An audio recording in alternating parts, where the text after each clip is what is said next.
Is going no contact with your parents dishonoring them? This is one of the biggest questions that Christians wrestle with because we read the commandment, honor your father and your mother. And for a lot of people, that verse creates immediate guilt.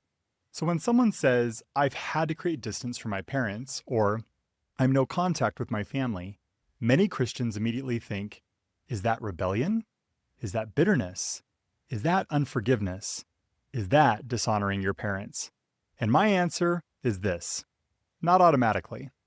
No contact can be done in a dishonoring way, but no contact is not automatically dishonor.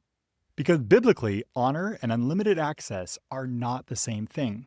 But before we jump in, I'm John LaFront, and I'd like to welcome you to Cleave Answers, a space where we tackle the hard, complicated, and often emotionally loaded questions that Christians wrestle with around family, marriage, boundaries, faith, and relationships. These are the questions many people quietly carry but don't always hear honest biblical conversations about. So, let's get into this one. To honor your parents means you treat them with dignity before God. It means you don't dehumanize them, you don't seek revenge, you don't mock them, you don't make cruelty your posture, you don't let bitterness become your identity. But honoring your parents does not mean pretending harm did not happen. It does not mean removing all consequences. It does not mean allowing repeated patterns of manipulation, rage, contempt, spiritual abuse, or emotional harm to continue to go unchecked. It does not mean handing your parents authority over your marriage, your children, your home, or your conscience. That distinction is really important because sometimes in Christian families, honor your father and mother gets used in a way Scripture never intended. It becomes less about righteousness and more about control, less about love and more about image management, less about God's order and more about keeping the family system protected. One of the biggest mistakes we make is confusing honor with compliance.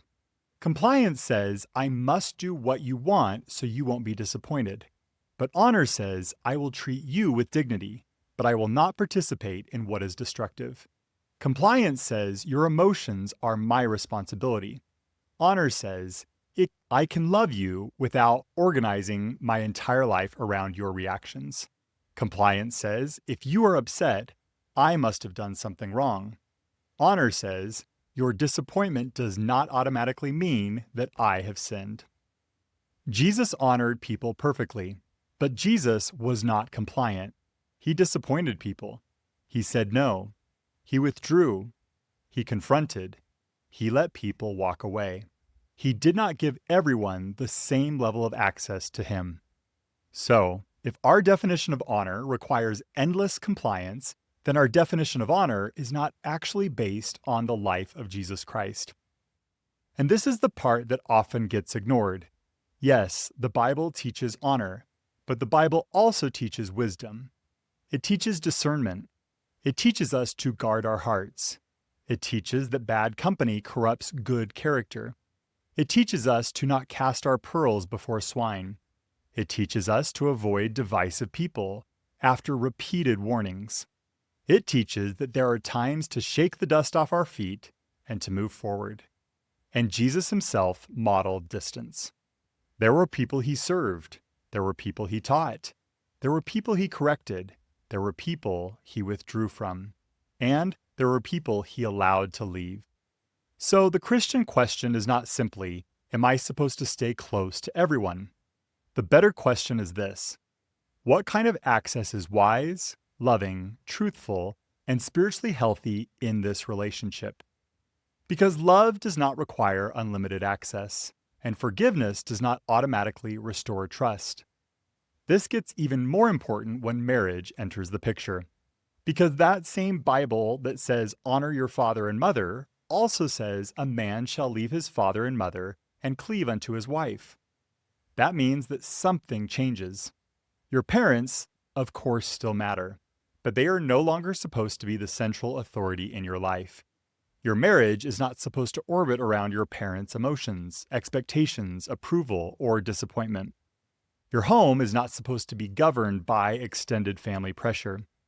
And when a parent refuses to respect that shift, distance may become necessary. And that's not because you hate them. It's not because you're trying to punish them, but because God's order actually matters. You cannot cleave well to your spouse while still being emotionally governed by your parents. And sometimes the accusation of dishonor is really a reaction to the fact that you are no longer letting them control what God has now entrusted to you. And I want to be super careful here. No contact should not be thrown around casually. It should not be used as punishment. It should not be used to avoid every hard conversation. It should not become a way to never receive correction, never take accountability, or never deal with conflict. There is a difference between an imperfect parent and a consistently destructive one. There's a difference between conflict and a pattern of harm. There's a difference between a parent who makes mistakes and a parent who refuses accountability. And when there is repeated pattern of manipulation, contempt, rage, dishonesty, spiritual coercion, triangulation, boundary violations, or emotional abuse, then distance may not be dishonor. It may be stewardship. You may be stewarding your marriage, your children, your peace, your spiritual life. You may be stewarding the home God has asked you to protect. So here's the final line that I would give unto you. You can honor your parents without giving them the authority to keep harming you. You can honor your parents without letting them define your marriage. You can honor your parents without handing them access to your children. And you can honor your parents and still say, I love you, but I cannot continue participating in this pattern. That is not automatically rebellion. That is not automatically bitterness. That is not automatically unforgiveness. Sometimes that is what love looks like when truth is finally allowed to be present. And I want to end with telling you what I know for sure, that Jesus Christ was full of grace and truth. Not grace at the expense of truth, not truth without grace. Both. So yes, honor your father and mother. But don't let anyone use that commandment to convince you that God requires you to enable what is destroying your peace, your marriage, your children, or your soul. Honor can be real. Forgiveness can be real. Love can be real. And boundaries can still be necessary.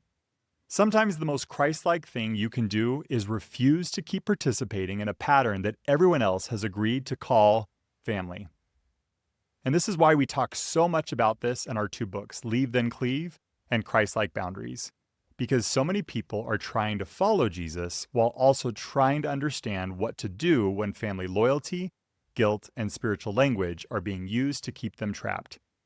And the answer is not cruelty, but it also isn't silence. It's truth, it's love, it's wisdom, and sometimes it's distance. If this is something you're wrestling with, make sure you subscribe to our channel because we're building out this Cleave Answers series to answer the questions so many Christians are quietly carrying. And in the next video, I want to talk about this. What Bible verses actually support keeping distance from toxic or destructive people? Stay tuned.